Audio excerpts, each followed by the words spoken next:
Hi, everyone. Welcome to Florida Real Estate with Ellen. I am a former Emmy-winning TV investigative reporter, and I've placed in 272, at the moment, 5K or longer races for my age group since 2006, which means I know this area like the back of my foot. And that means I also know the neighborhoods that are around the parks where we do a lot of our races. Today, I want to talk to you about three different things. Three tips for buying real estate in Florida. We are going to cover big pitfalls to avoid. We're going to cover the latest real estate trends. And we are also going to cover the home buying process. So, what does that look like?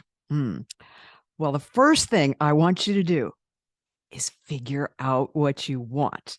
Now, I know that is really tough, but I do not have a crystal ball. Well, I do, but it is not going to tell me what you want. You have to get really clear and focused on that. So, how do you do that? One of the things when I first moved here, because I was a landlocked Midwesterner all of my life, and my parents took me to Florida. Maybe they did to you too, starting at a very young age, for me, the age of 5. And I remember crying on the plane when our plane took off and the last palm tree that I could see from the Miami airport disappeared out of sight. I bawled my eyes out. And this is the thing. Some of us don't know why we are attracted to different places, but we just are.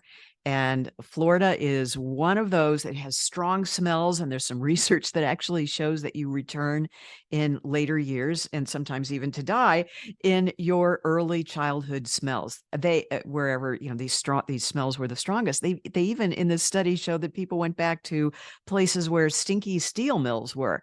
So go figure. Don't question what, your brain, your body might tell you, but figure out what you want. So when I first moved here, I said to the realtor, get me as close to the water as you can within our budget. And just get clear what your number one priority is and understand that that may change with time. And that's okay. It is normal to have buyer's remorse, but as long as you have this list and you are clear about it with yourself and with your realtor, just stick to it and know that that's what you want.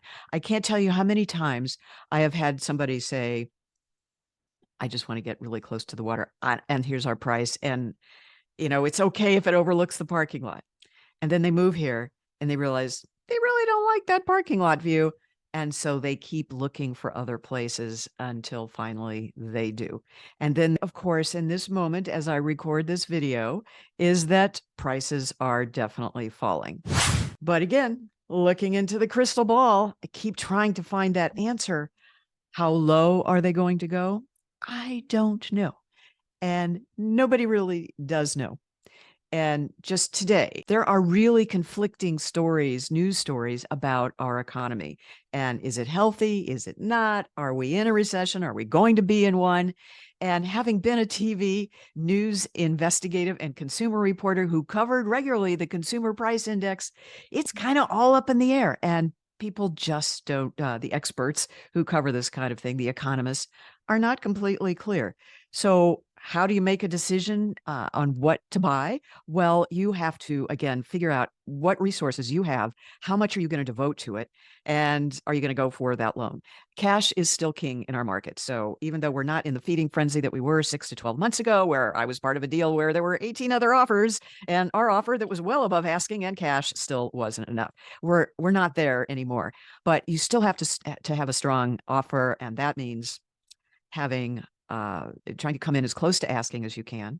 You don't necessarily need to come in over asking. I mean, it depends on the property, of course, but we're finding that more mortgages and loans are being part of the negotiating process, where before up to 50% of all deals in Florida were cash. Not sure what that number is now, but I suspect they're down because the numbers nationally are falling in that regard.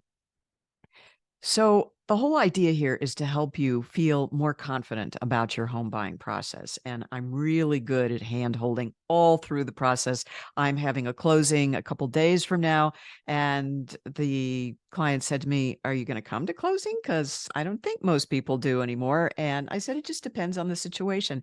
And this still is Some pitfalls that I see happening are people are so eager to buy property here that, believe it or not, they will buy sight unseen. This is more common than you might think. And with me, if I'm in that situation with someone, I will definitely try to make the contract contingent on the inspection. That way, if they haven't seen the property in person, although I do a heck of a job using my television background and my camera to crawl under the sink. And even though I'm not an inspector and I'm not supposed to act as one, I will show them everything they want to see with my camera on a FaceTime or Zoom or whatever way they want to connect. But it's just so important to feel confident enough that if you are going to buy sight unseen, that your realtor has shown you everything you want to see. And of course, you'll have 72 hours upon acceptance of the contract to review all the condo docs. So you can even request past minutes, although those usually aren't part of the condo docs, because the reason for that is that just because somebody talks about a motion in a meeting and they don't pass it, then that's not part of what is actually part of the bylaws or anything else that's official in terms of what the condo association is going to do. So the minutes, they're kind of interesting, but not part of what is required to give you as a buyer. However, there are other things that are required, like the seller's disclosure, and the seller has to check off all these gazillions different categories about, are you aware there was any leaking? Are you aware of any structural damage? That kind of thing that a good TV consumer reporter is going to be reporting on. Not that I would do that, of course, but these are the kinds of things that are in the seller's disclosure, and you will have access to that. And hopefully the buyer is 100% completely honest. But in the case of a condo, of course, there are going to be all kinds of things in the minutes that will show whether something has passed, or the bylaws will also show you if they are having an assessment for an upcoming set of repairs. So those kinds of things you absolutely do have the right to know. So don't back away from a condo just because of that. And the same thing does apply for single family residence as well. So just know that having a realtor on your side, as the TV jargon goes, is very important in trying to figure out and representing your best interests as you kind of get and run toward the closing table. If you have any questions at all, just never feel like you're a burden or that, you're taking up too much time by asking a question. It can be in a text, it can be a phone call, email, whatever. A realtor will always make time to hear your concerns, because we want you to feel comfortable as you go through this whole process.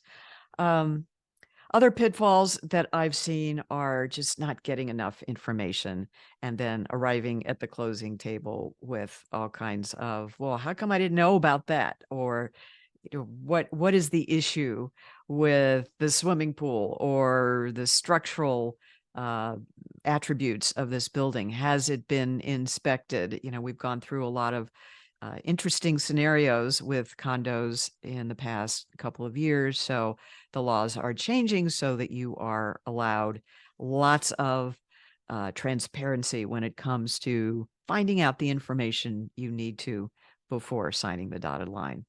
All right. So if you have any questions about properties you're viewing, please feel free to reach out, drop them in the comments below. And of course, check out my website, ellenjaffejones.com, where you will see live and in color properties that are on the market right now. So if you go there, you can actually click a heart, which shows us both what kinds of properties you're really interested in. Because a lot of times I'll get people kind of literally all over the map. And that's another thing. Choose your location, because it's really hard for me to show property in Ocala, 200 miles up to the north in Tallahassee or Gainesville. I mean, I can refer you to an agent up there, and that's not a problem. But even though I'm licensed in the entire state of Florida, I'm going to obviously have more knowledge about the local Southwest Florida market and what kinds of properties might be right for you. But once you start on that website and dreaming in real time we can actually see the kinds of things that you are looking at. And it is not uncommon for me to see people looking in anywhere from Tallahassee to Miami. So trying to get clear, and that's one of the ways you do get clear, is looking at these properties and seeing the kind of amenities that you are going to have in a big city like Miami or Tampa versus a smaller city like Ocala, or even going out further to our east in Mayaca. In that area, it's a little bit more inland, but a whole lot more cheaper. So those are the kinds of things that you just have to kind of stick your toe in the water, get it a little bit wet, and start dreaming and start searching. And if I can help you out, please don't forget to like and subscribe and smash that notification bell so that you will know when I have new, fresh videos out here for your benefit. And let me know below what kinds of things you want me to talk about, because I can talk. And of course, I will be consulting the crystal ball for all answers. And for anything I don't get, I will find a way. I will say, I don't know, but I'm going to find out. All right, everyone, got to run.